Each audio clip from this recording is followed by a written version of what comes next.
Hello and assalamu alaikum, guys.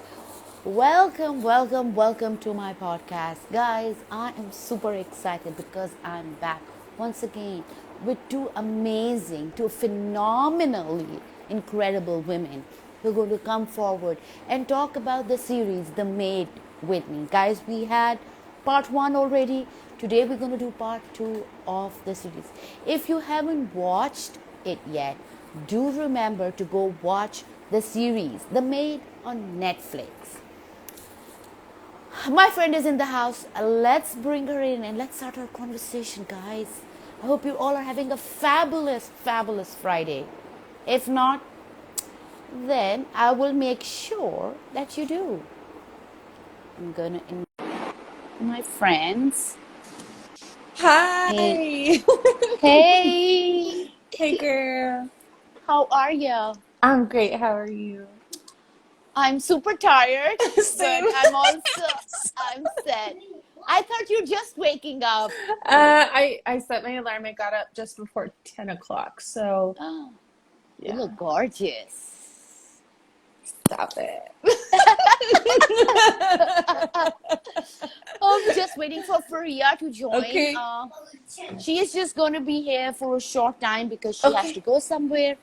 And it was hard to get us all three in together at the same time. So I'm making this happen, even if she can just join in for a short time.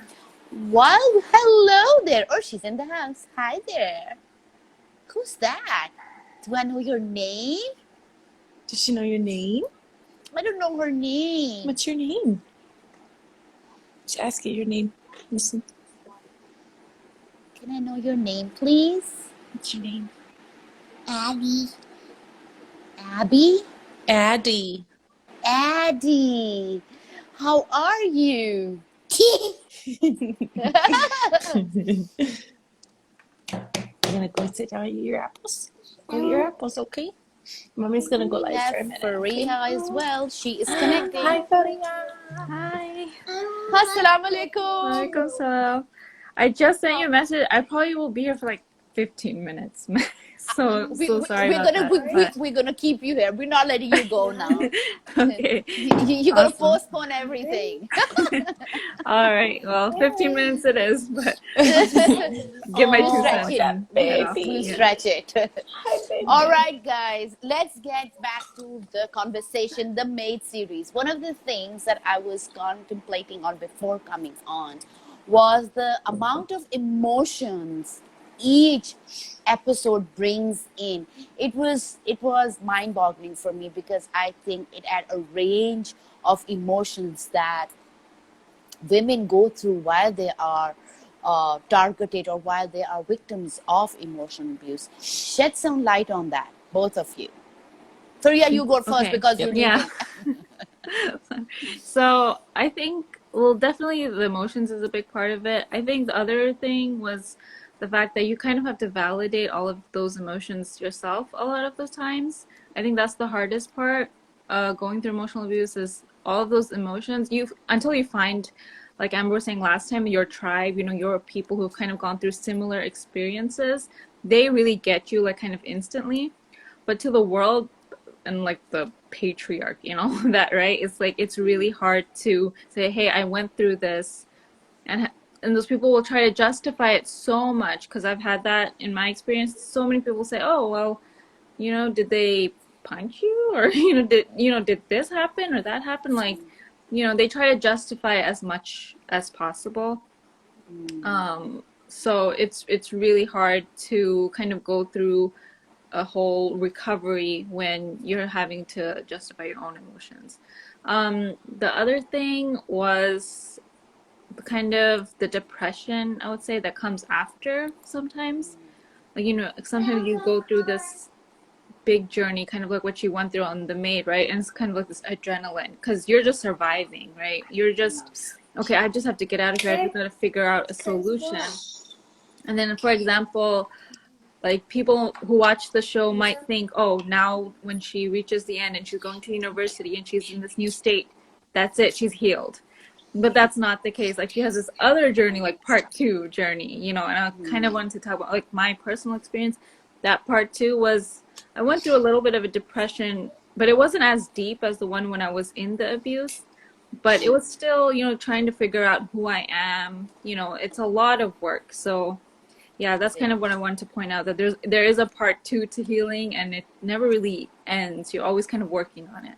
Yeah, and you see, Faria, the thing is that they really didn't touch upon her healing also, and that's such a good way to put it in perspective, because people think that, oh, now she's out of the emotional abuse, now she can do what because like you said, from your experience, from my experience, I thought just getting, because when you're in it, you're just living on survivor mode, you're Right, just right. getting every day at a time.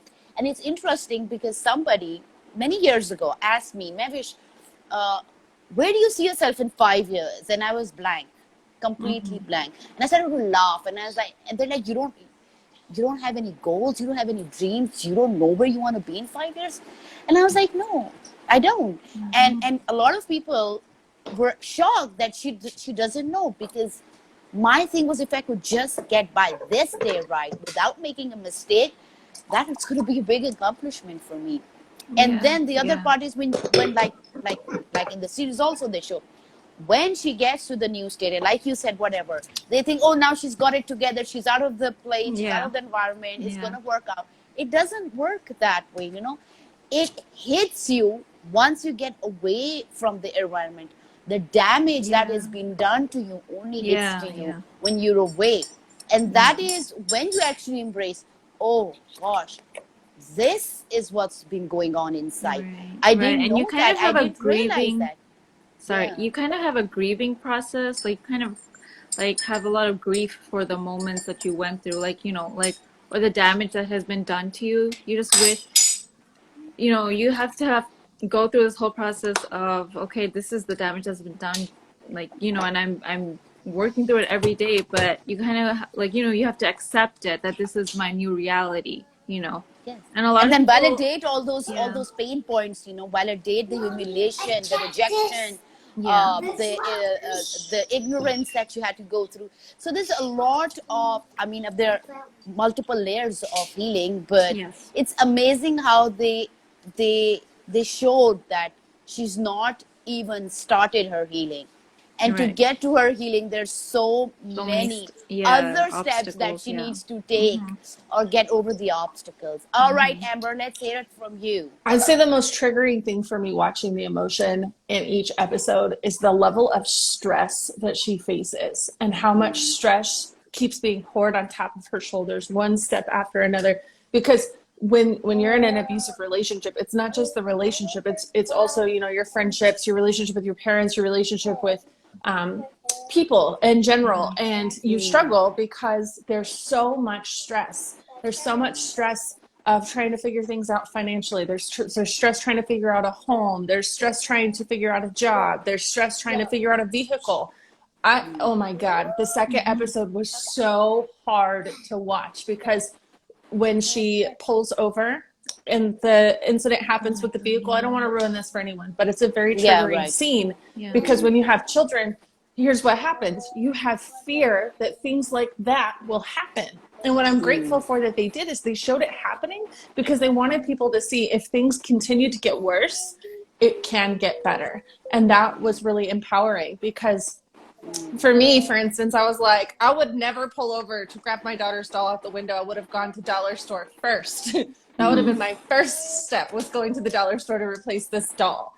But like, the instance of just stress, she wanted to get rid of the stress that she had just from listening to her daughter screaming in the back car. Like, that in itself was relatable. Like, I deal with those kinds of fits on a daily basis in the car with my child. So like, you're talking about an abusive relationship with children. Like, it's, being a parent is already hard. Being a parent is already difficult. Now we're focusing on, okay, well, we have this abusive relationship that's involved in the hardship of being a parent. The stress was so overwhelming in the entire show. And then the stress she felt every time she was rejected for help, like constant stress. And I want people to know, like, stress it's a slow killer. It's something that is just so intense. By the time that you are feeling trapped, by the time you feel like you're in that dark hole, like, you don't know what to do because there's just so much stress to get through. There's so much to face. There's so much that you're going through at that point. Nobody understands. You know, people can easily tell you, oh, just, you know, just shake it off. It's okay. It'll be better. And like Just anyone can relax. tell you those Yeah. words. Take it easy. But it's like you have so Yeah, much like, stuff, you can't take it easy. and Yeah, exactly. even now to this point, like 3 months out of my place where I was at, like even now trying to talk about it, trying to discuss, like, you're going to have feelings. You're going to have those stress emotions and those fears as you're coming past it. You know, you could have it months later, you can have it years later. Like the grievance process, there is no like set destination time on when you get through it. Like there just isn't. And you know, like you could get, like Fariha got remarried, you know, like you can have a new relationship and it can comfort you, but you're still going to have down times. You're still going to have moments when you're by yourself that you're going to be facing those emotions that are deep within you. You know, the And grief absolutely. process, sorry, the grief No, process, don't be. you kind of hop all over. People think it's like, okay, first it's, you know, like it's chronological or whatever, but you kind of hop around. You can go from depression to acceptance, like to anger, all in one day, or you can hop Yes, from one yes. to another in a week. Like, you know, it's all over the place. And like people say healing is messy, it really is. It really is. And it's 10 And it's so hard. episodes different for long. each individual, you know. You And can't just say this is it. You label it Yeah. anyway. It's so different for so many people. And some people, I've met some people personally, and they're healed. And we've talked, and I'm like, wow, I'm so inspired by your healing journey. And a month in later, 2 months later, they reconnect, and they're so broken and shattered, like they never healed. Yeah. And the thing is just to remind them it's okay, it's just a day. Something just hit you and it feels like you don't have it together. That doesn't mean that you've not done the work. It's just a day. So healing, people say, I hear this a lot on Instagram, and I think it's not correctly put. They're saying on on Instagram is that you know you've healed when you tell your story and it doesn't make you cry. Why? I don't think so that means you've healed. I think sometimes while Sometimes telling that's your story, numbing. you need Maybe you've to numbed cry. yourself and you can't cry anymore. Yeah. Well, I do understand that maybe because what they're trying to say is maybe the emotion is no longer attached. So that means you've healed. So you let go of it and now it's in the past. But I think with trauma, it is something that you probably never get over. It will still be there. Maybe the intensity won't be there. I think But even sorry, I was go just ahead. going to say, I think a good meter, if you wanted to measure it, if you wanted to measure your healing, I think that healed is when you're no longer afraid, you no longer have fear. I think that's a powerful thing to say, because we're still going to have moments when we cry. We're still going to have moments when we're emotional. But if we're emotional and we're not afraid, then I think you're still healed. You know, like I think that it's Yes. okay to be human, and human is emotion. Human is feeling things. Human, Yes. for us, human nature, we talked about this last episode. When you watch TV, your brain doesn't know the difference between reality and fantasy. So when you don't know the difference between the two, you're going to connect to people.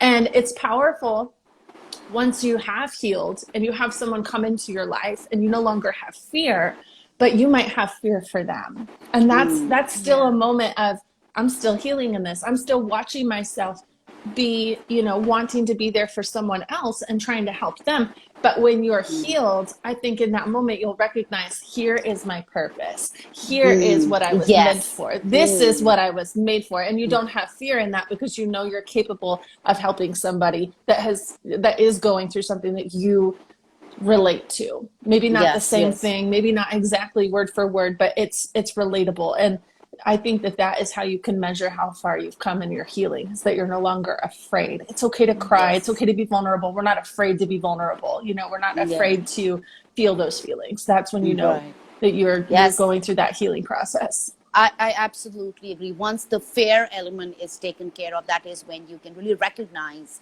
that, you know, you the major part of you is healed. While you were talking about stress, Amber, that was really good. One of the things that I did notice was that Alex never really, when we look at Alex, now we're viewing her, right? When we look at her, we see this incredible, resilient, amazing woman. Gosh, she's got it together. look at every time when something comes her way, bang, she knows what to do next. She figures it out. She figures it out as it comes.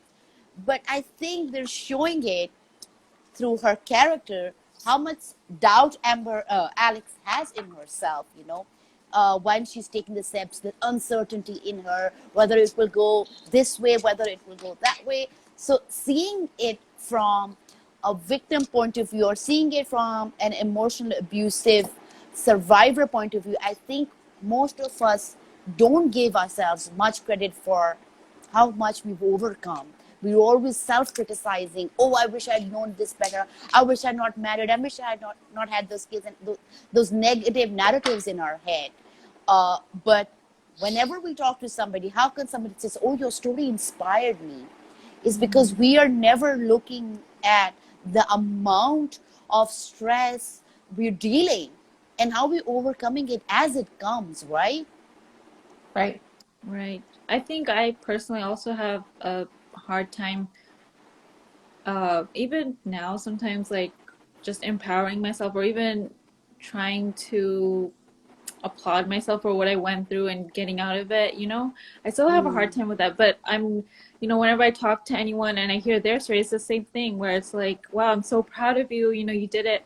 But when it comes to me, I'm just like, why did I make that mistake? Why did I make that mistake? And it's all like, it's so ingrained in a lot of us from childhood that, Yeah. when something goes wrong in our life, you kind of put the blame on yourself instead of, and I think that's where we get emotional. And when we're seeing like a series like this, because you can relate to this character, like I can relate to so many things that she went through. It's like, oh, I went through like something like that.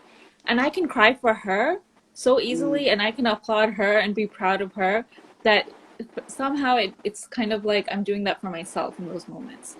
So that's another thing that it kind of taught me, that, I'm allowed to do, like, look at my own life kind of like a series and be like, you know what, I'm proud of myself too. I kind of have to see like Exactly. almost like a third person. I'm still working on that, like to first person be like, okay, I'm proud of myself. I kind Well, of have to do it like, you have to I'm proud of you, that unnormalize the girl. pain that you went through too. You have to unnormalize it, because like you said Right. before, when we're not crying about our story, when we're sharing it, we might be numb. And that is true. Right. When you're comparing yourself to others and you're not giving yourself the praise, it's because you've normalized what you've gone through.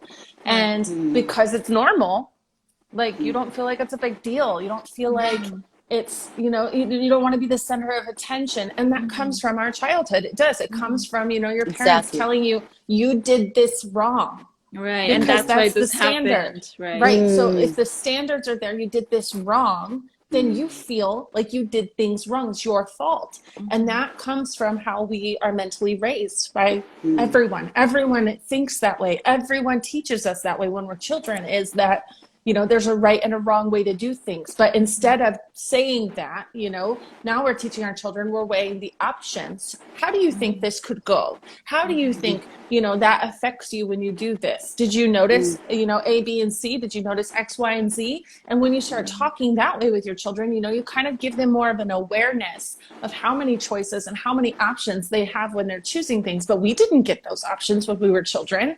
We just got a yes or no, wrong or right. And most of the time it was wrong, because we don't know any better as children. We make lots of mistakes as children, like falling down when we learn how to walk. And I think that that's something that's so powerful. Like what you're saying is that it's true. When you go through your own story, everyone that's watching this, when you have your own story, you have normalized it. It's your life. It's normal. I do this every day. I go through this every day. I have this thick, tough skin now because my parents made me strong. Okay. But strength is measured by the amount of pain that you have faced. So if you're an incredibly strong person, like you are, Fariha, when you're an incredibly strong person, you have gone through incredible pain, and that is okay.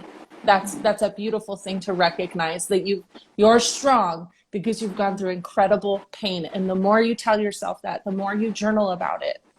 And I love that they brought in journaling. Oh my God, in the show, they brought the journaling in, and I was like, Yes, Yes, and this she's is a heaven. writer. Like of all the Yes. things, like all of us, we are all Journaling was considerably like one of the writers. it's like one of the first steps. I would say, even if if anyone watching or whatever, if you know anyone who is even currently in an abusive relationship, start journaling, because you can look back. Sometimes even, when you're getting abused, you don't even realize it's just your day-to-day, like you said, it becomes your normal. And then when Normal, you yeah. read something that you yourself wrote, you're like, what the heck? Like, like, Yeah. what am I going It through? is so You're just like, important. this is hell. And it kind of like gives you like this light bulb moments a lot of the times. Journaling does that. And I it do have to connects you go with now. yourself. It connects you. Oh no, Yeah, you can't sorry. go. So that was my last point, but I'll Okay, yeah, go definitely ahead. watch your live later. And thanks so much for having me. I have to go. Thank you, thank you. Love All you, Thank right. girl. you. All right. Bye. Bye. That was Fariha, guys. She had to go. So it's me and Amber now. Yes. Amber, let's get Yes. back. I want you to talk about the mother. What was her? So I did. So there's the series is made on the book, and I'm trying to get a hold of the book because I really need to read the book. But the thing is that they're showing that the mom was bipolar. That is Yes. something I wasn't able to pick. I knew there was something wrong with it, and I thought it was There because of the was abuse. there was Yeah, one sure. Go episode ahead. where it's mentioned for sure. Oh, maybe I It was when skipped she that. was in the hospital. It was when she was in the hospital. Oh I think that yeah, it was yeah, mentioned yeah. that she had bipolar disorder. Somewhere in there, she vents about it somewhere, that you do hear that she has bipolar disorder. Yes, yes. I wanted you to shed some light on the role of the mother in the series. What is your take on that? Super triggering. It's so triggering. Like I because to be raised with a mother with bipolar disorder. Sorry. Addie all right. wants to dance right now. Of all Aw. times, she wants to dance. I want to put my. I'm just gonna put some music on for her so I can go sit down. Sure. Can I wear this? Yeah, you do you, baby. Mommy's on a live, okay? Okay. Can I change out here? Yep. Kids Bop videos for kids.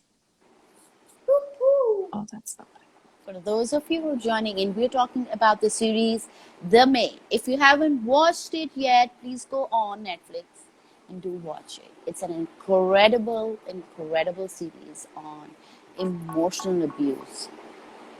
Okay. Thank you for your patience. Okay. So, being raised with somebody who has a mental disorder, somebody who doesn't have the strength to set boundaries, somebody who doesn't have the ability to mentally be okay. And I don't know a lot about bipolar disorder, but I know a lot about the law of attraction. And the law of attraction is the idea that energy creates more energy that's like itself. So if you're in an Yes. abusive relationship and you have a child and that man hits you, that's going to create a traumatic thing that happens in your brain, right? So they say that trauma burns holes in the brain.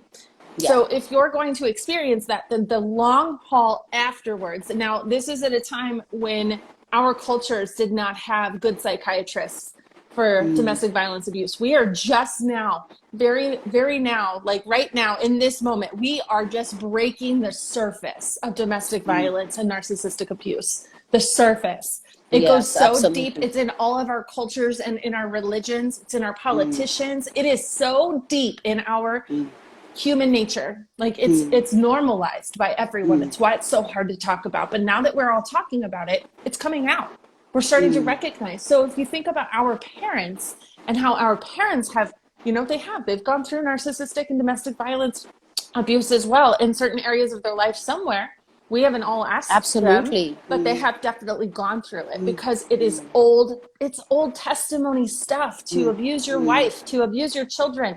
My biggest thing when I was a kid was that the Bible was the main reference for everything in our home. I was not allowed to cut my hair because the Bible said that women should have long hair to cover their bodies. I'm sorry, what century is this?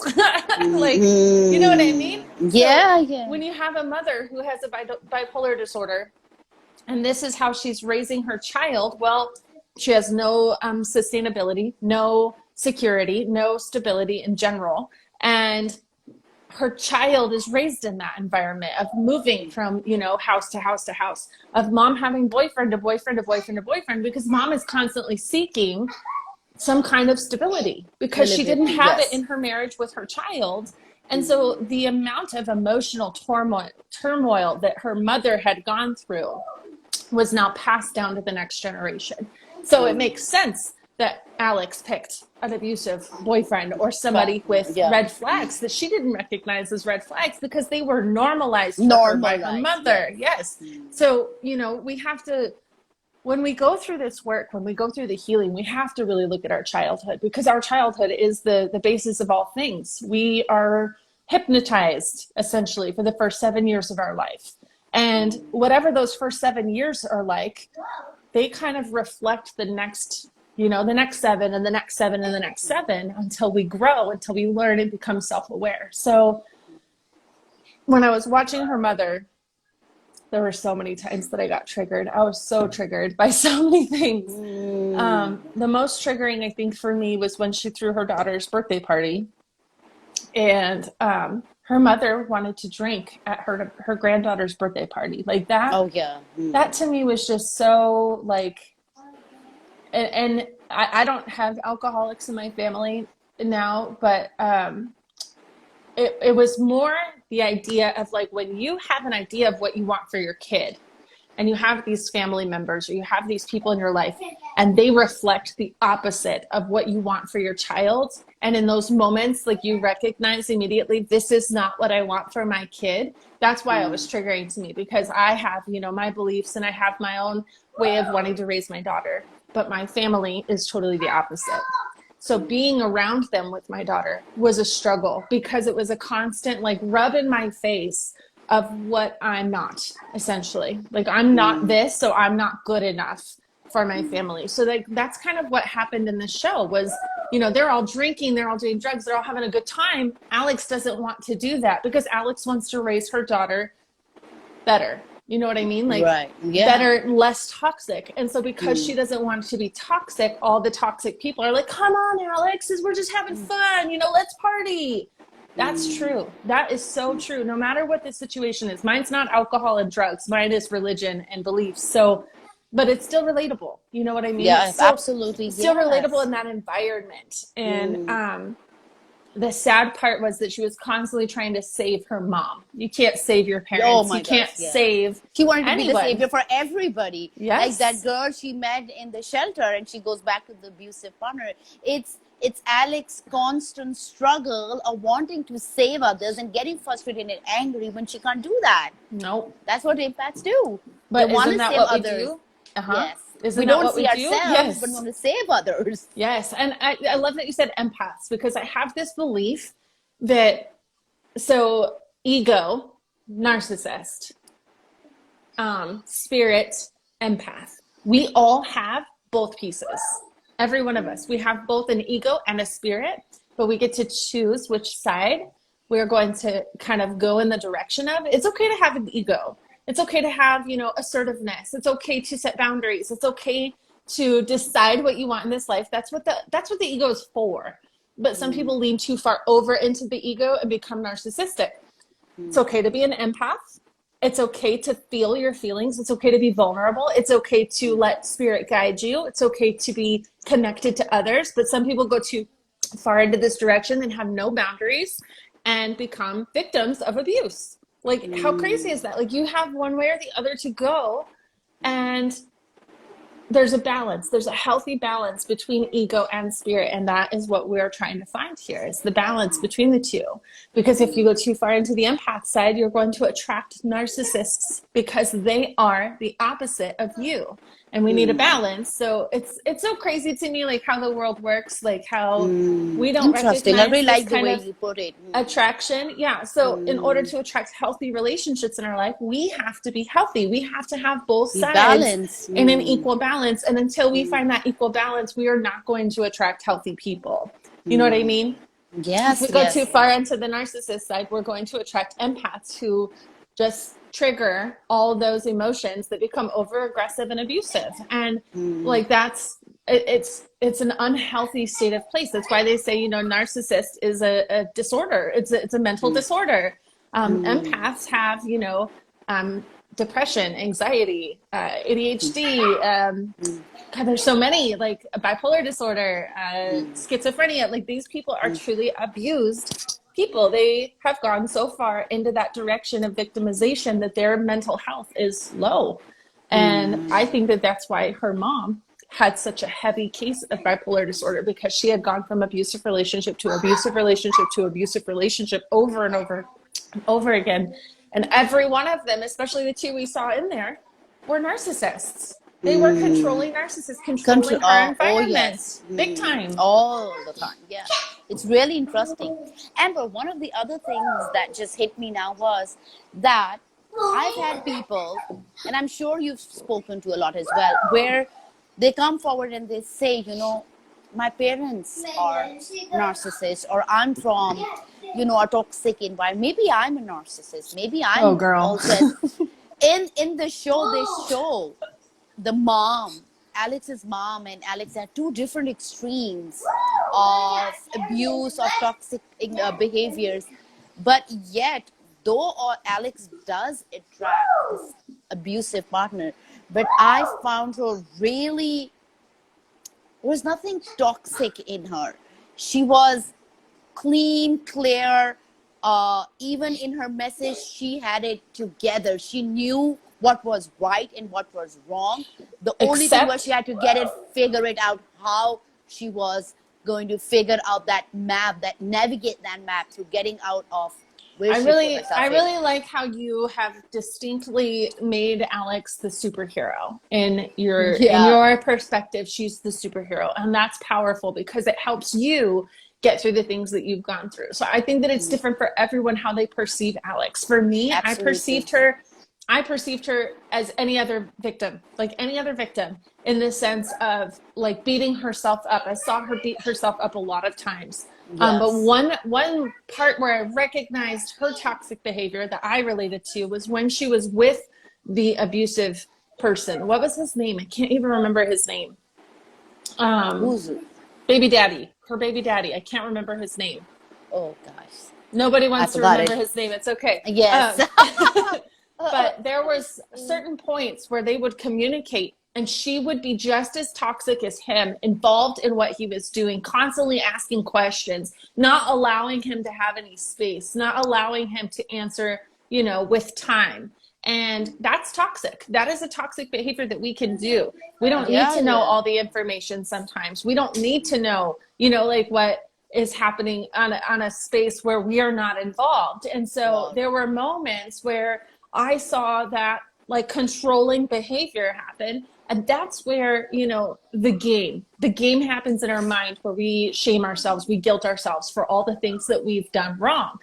What we have to recognize is when you're in a toxic relationship, when you're in a toxic environment, you are a part of the toxicity. Oh, yes. You are going to do things that are toxic. You're going to fight back. You're going to, you know, you're going to say nasty things back. Yes. You become meaner. I just made a post on that. You become meaner. Yes. You were not like that, but the environment makes you meaner. It does. And you don't get better until after you leave it. You're going to still be mean even after you leave it, but it's a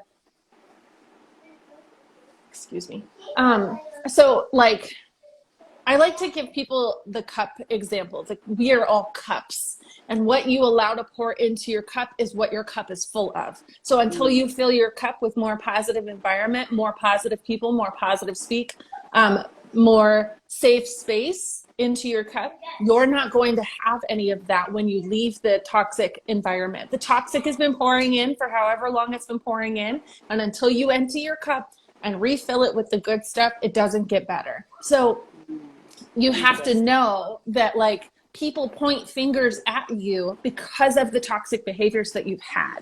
So even in the toxicness, like let's say you're in an abusive relationship and you go to talk to somebody. Well, this somebody has seen how toxic you are in this relationship. So that's why they point the fingers back at you, like you're not any better. But the point is that something made you toxic. Something created that toxic behavior in you. And so that's why I want to put that recognition there, is that Alex did have those toxic behaviors inside of this relationship with him.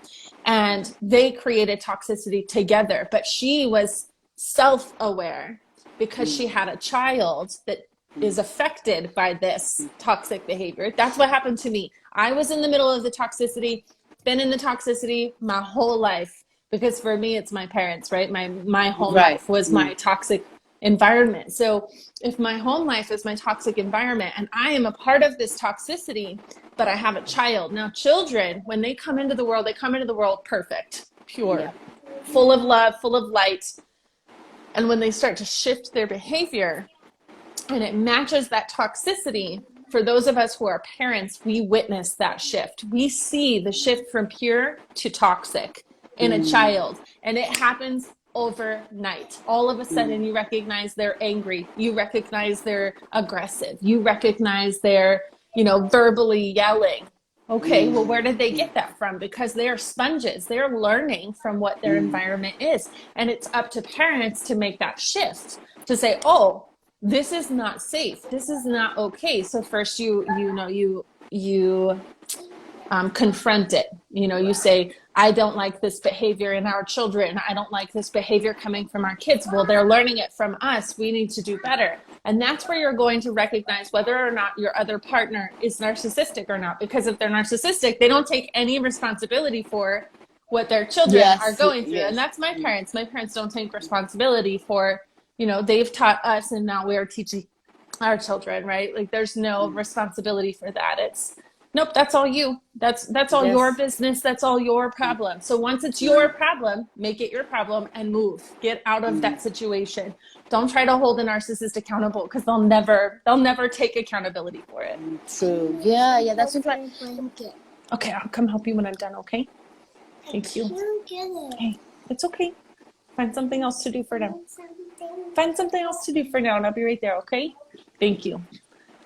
It's really interesting, Amber, because you see, one of the things that I did notice her being toxic, and one of the things I think you know of it because I've talked so much about it on my page, is that when I did my healing, my question to me was, when I looked in the mirror, was why? What led me to do the things I did, right? Why am I here today? And where I had to dismantle the pain I'd gone through, to validate the abuse I've been through. My question was, what was I thinking in those moments? So I had to replay the movie again and again and again, the story again and again. What was I thinking then in that moment that I stayed silent, or I pleaded for mercy, or I ran to the person? Why was I doing that? And there's like light bulbs coming on, because it was the toxic environment. It was the brainwash of culture, since I don't know, forever. It was not even part of my self-belief, but I thought it was part of me because that's all I ever knew and heard. So it was, we are supposed to be submissive wives, and if we're not, we're bad, we're part of the problem, we are the only problem. So I always thought, no matter what I do, no matter how much I do, I'm always going to be the one who's caused the problem. It's never going to be the him. It's always going to be the her. And then just understanding, okay, that's what made me do that. And that's what made me do that. Because I was in a place where I was trying to dismantle also, but trying to see, maybe I should go back. Maybe this isn't the right move. Maybe I didn't think through it. So maybe I should go back. And then it hit me, like, but do I want to raise my daughter like that? Do I want my son to grow up that arrogant, that he could just do anything, say anything, and get away with that? And that thought was nauseating. And just it is nauseating. and just to think and repeat in my head, a few years down the lane, I'm going to see my daughter do this, the exact same thing. And God knows what her story is going to be. She's going to blame me. What is she going to do? I mean, I couldn't even think about it. And I was like, no, you know what? I am going to take the leap of faith and try I don't have it figured out, and try to fix what is already so broken and see where it Absolutely. goes. And people were like, oh, what if your daughter grows up and says, why did you do this? And I said, you know what? At that time, I would have an answer for a why. Yeah. But if I stay in that environment and she comes and she blames me, I won't have an answer. Yeah. I would just be like, for all the sacrifices I gave all my life, this is what she's giving me. Yep. Because it's not worth it. Kids understand so much, they know so much, and they pick on it. They pick on it that you are not standing up for yourself. And why is mommy not standing up for herself? Why is she not doing what she's supposed to? Right. Because they'll see you stand up for yourself outside the house or with Right. someone, but with this person, what is going on here? Yeah. So that was where I really had to understand and let go of the toxic behavior I had, and see where it was coming from. So it was really interesting, because when I saw that part in Alex, I had to open my diary and see, because it's a constant, because I live in the culture, so it's a constant reflection of, okay, again today I got sucked in, again I snapped and I acted out of a behavior of an old identity that wasn't me. So where did it come from? Was Right. there a trigger? What was it? So like you said, you stated it so well. It was her basic self-awareness, basically, that helped her through her journey. Absolutely. I have a question. Do I have an you answer. think I love it. Do you think, or do you know, I don't know much, but is there going to be a season 2? I have no Or- idea. My sister said there was, but I feel like if they did a season 2, it would be to show how that, like, if somebody doesn't make a full commitment to themselves to change, like her baby daddy, of like the constant fight and the constant battle of having to fight with somebody else's disorder, somebody else's illness, if you will. But I honestly think that where they left it is beautiful. I think that, like, that's yeah. kind of a happy ending for most of us victims, like, that are I don't like that word, sorry, survivors. Most of us survivors who have come out of that. I think the way that they ended the show gives us hope. It gives us Yes. something It to look opens forward that to. path, yes. It does. It allows us to remember that it will get better once we make a full decision to stand in our ground, to stand in our boundaries, to stand for what we believe in, that things can go better. Because I really feel like they gave us a lot of closure. She started a group that hadn't happened for the domestic violence shelter that I had seen. Like, I feel like that's something that she started, was the journal book session. Like, they were already doing the sessions, but they all started writing in these sessions, and it really empowered those women that were there. And I thought that was really cool to watch. And like, the closure of seeing that, like, her mom was going to stay behind. I think that was good closure, of knowing that like her mom may never wake up to the reality of what her mom is in. That's powerful, because my parents are probably as old as her mom was and her dad was, and her dad didn't change. Her dad was still who he was. Like, Yes. that's empowering for somebody like me, who has parents that I just wish they would wake up. I wish that they would see what So you is find real. that closure. You find that closure of seeing that you cannot save people around you who are not awake. You cannot save them. You can only live fully for yourself and for your children. And that's it. That's all you can do. And Right. I love all that happened at the end of that show. Like, I still, like, I haven't watched it in weeks now, and I still can get emotional just thinking about all the things that occurred in there. And it's empowering. It's empowering to see that you could win. It's empowering to see that you can find yourself at the top. Yes, absolutely. I totally agree. I think Okay. we could I think you also have to go. We could actually just close our session with, my thing was, if they do bring a season 2, I hope it's more about her healing and her life after abuse. But the only thing I don't know if I'm scared or if I'm hoping, I don't know the right word for it, but if this show, her boyfriend, like, still can't think of his name, if they show that maybe he changes, because I'm in a group of domestic violence women, and there is this constant question from a lot of women who come in and they ask, is there a story where the abuser changed? And that is like, it really shakes me, because if somebody says yes, that it doesn't affirm a yes for you, because your story is totally different, her story was different, and that yes is a trigger for her to stay longer. And I've seen women who've said that, stayed in for 1 month, 2 months, 3 months, and then posted pictures of brutally being physically abused and saying this is what happened because I Yeah. listened. So it's kind of like scary, because we have so many women right now who are victims and who are hoping to find some story, because for whatever reasons, I'm not trying to put anybody down, No. but for whatever reasons, and because it scares me, because now they're going to stay locked, because now they're showing a show So, okay, with so this guy. this is Right, really go ahead. important. People need to know that the connection you have to your domestic abuser, your domestic violence abuser, the connection is an addiction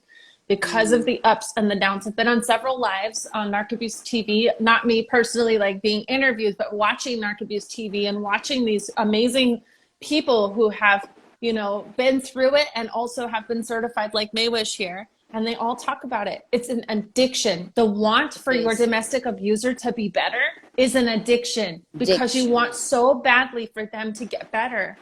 But that isn't up to you. It's not up to you to fix them. It's not up to you to support them. It's not up to you. And the reason why is because you have become their victim. You have become the butt end of all of their abuse. You have become the punching bag. You have become the outlet for their anger, for their abuse, for their toxicity. You are the outlet because you're an empath, because you have gone to the empathic side of I am who I am, you know, and I want to be here for you. I want to love you. I can see that you haven't been loved the way that you deserve to be loved. Every abusive person that is out there has the same story. They did not get the love and attention they sought and desired, and they learned from somebody above them how to beat it out of somebody else. And that is not okay.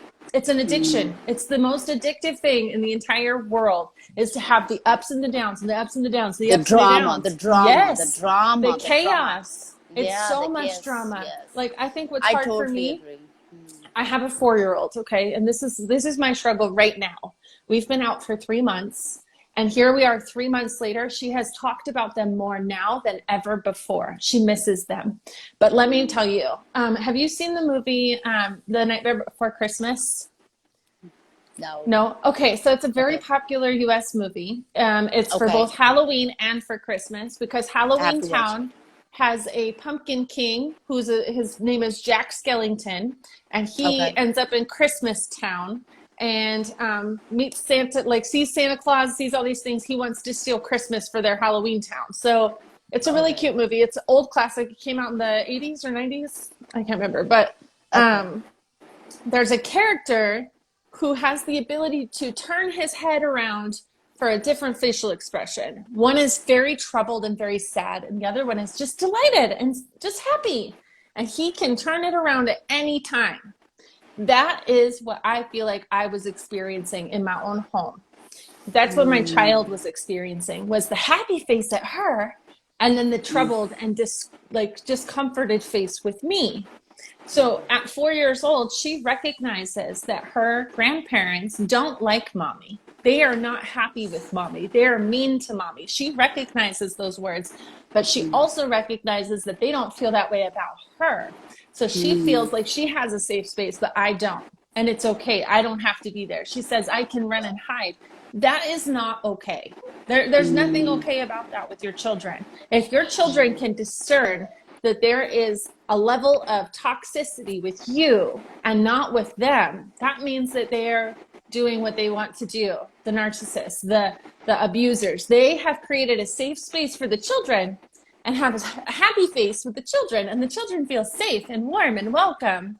But if those children can recognize right away that what you're getting is not okay, then there's a problem. There's you know what I mean? I'm trying to get it I across know. clearly. I'm I just know like, what you right. okay. Right. it's just like, they're basically just training the kid. The way of controlling is really manipulative. and that's what And they did to you as well. That's exactly how they what they controlled your brain. told you, yeah. And that's how they control others and manipulate others. Other people would never see that issue because they get the happy person. They get the good. They get the good side of them. But if you're the only person that gets the ugly side, that gets just the uncomfortable, like worried, concerned side all the time, there's an issue in your relationship and it needs to stop. It's addictive. It's addictive trying to find the happy side. That's what the addiction is trying to get the good side to come out for you. Because that's what I was doing the whole time with my child in the house, was trying to get the happy side of them for myself.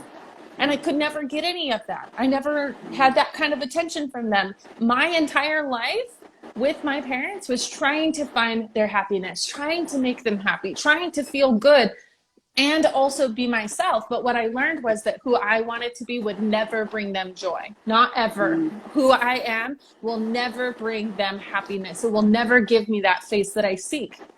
I am grateful that I have so much to be thankful for. Amen. Yes, But yeah, absolutely. so people need to know, like, don't hope for a season 2. I don't hope for a season 2 because I felt like there was so much clarity and so much closure in that fact of the ending. You have to move on. You have to move on. You have to move on with your life so that you can heal. If you continually try to find that happy side out of your abuser, it's an addiction. It's an addiction to want to try to turn them around. Because they might feel Amber, it even for even a minute. Even for a minute, let's say that the abuser does change, but you still have to understand, when that abuser changes, that person is never going to be okay for you. You're always going to be that trigger because of your past. He might, if he gets better, be better for somebody else. I mean, that's hypothetically. I don't think so that happens, but let's say it does. He might be okay for somebody. He would never be okay with you, even if he gets the work done, because that trigger, that history is going to be there. So it can surface anytime. So for you to want, and I know it's hard, that's why I didn't want to talk about it. I wanted you to shed some light on it. It's okay. It's because, yes, addiction, we all know that. But for you to want the change, I want you people who are hoping that my abuser changes. Let's say he or she does. It still won't work out for you because there's still going to be that friction of the past. So just set them free. And set yourself free. Set yourself find the right free. Focus on yourself. Focus on yourself. Yes. Treat domestic violence like alcoholism. Treat it like alcoholism, because they can break at any time. It's why they need to go to therapy. It's why they have to go to AA. It's why they get the chip, because the chip says, I committed to myself. They should have an AA for domestic violence. They really should. Because it is an addiction. It's something that is an outlet for that feeling of hopelessness, because hopelessness and impatience, those are the things that are mixed together that they take it out on you with their aggression and their anger. Treat it like alcoholism. You don't want to be tied to an alcoholic your whole life. So don't be tied to a domestic abuser your whole life. Right. Absolutely. Sorry. Amber, thank you so much for doing this on a short notice. I'm so glad we got to do this. Me too. Anything, whether it's regarding the series or in general, you want to say to the audience? The screen is yours. More than anything, take care of yourself. Take care of you. If you have children, you take care of you so they learn how to take care of themselves. You are an example, a living example. I think we get this fear of needing to be a teacher. We don't have to be a teacher. Life is a teacher. Life is education. Just living and breathing and absorbing these surroundings around you is teaching you. So as you're learning from life and the education of life, because everything that you go through is either a blessing or a lesson, right? Like that's kind of what we learn. Either you're blessed or you're lessoned. Like, what is it? Yes. And so you kind of like gauge, okay, I feel really uncomfortable feelings. I feel really like triggered. I feel like low energy or negative energy. Okay, there must be a lesson in here. I feel elation. I feel excited. I feel happy. I feel joyful. I'm blessed. You know, like you learn which one you're getting at the moment of life. And that's the education that you're learning. What your children are learning is how you react, how you take things in, how you meditate, how you take care of yourself. So if you want your children to have self-care, you have to do self-care. You can't tell them anything. They don't do what you say, they do what you do. And I'm learning this as a single mom, full-time mom, 24/7 with my daughter. Like, I'm learning that my impatience is reflected. My struggles are reflected. My anger is reflected. So when you're talking about being mean, oh my gosh, I feel so triggered by that, because it's hard. It's hard not to be mean. It's hard not to be impatient. It's hard to get frustrated. But as long as you're talking and verbalizing through your stuff, your kids will learn eventually as you go. So I'm learning, okay, I have breaking points and boundaries where my daughter crosses them all the time. Well, why does she cross my boundaries? Because I cross her boundaries. And that happens all the time with us as parents. We're learning and growing as we go. So if you take anything away from me, just know it's okay where you are. It's exactly where you're meant to be. This is like, you're not supposed to be anywhere else. If you were supposed to be somewhere else, you would be that person or in that place. But you're here and now, learning your lessons and learning how to achieve your blessings. So just remember that you are always the example, not by what you say, but by what you do. And that's the most empowering thing that I've learned as a mother and through this journey of coming out of my abusive relationships. And even the word abuse is triggering to me, because like, I think all of us go through abuse in ways. And I think we compare abuse with other people.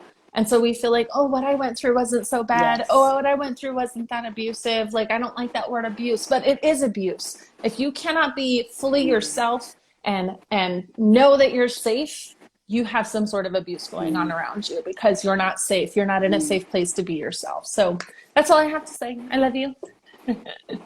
I love you. You put it out so well that I don't think so I need to add anything to it. Amber was so beautifully said, guys. I'm sending you all so much love. I don't think I need to say anything. Take care of yourself. Have an amazing weekend. Love you all. Bye-bye. Bye.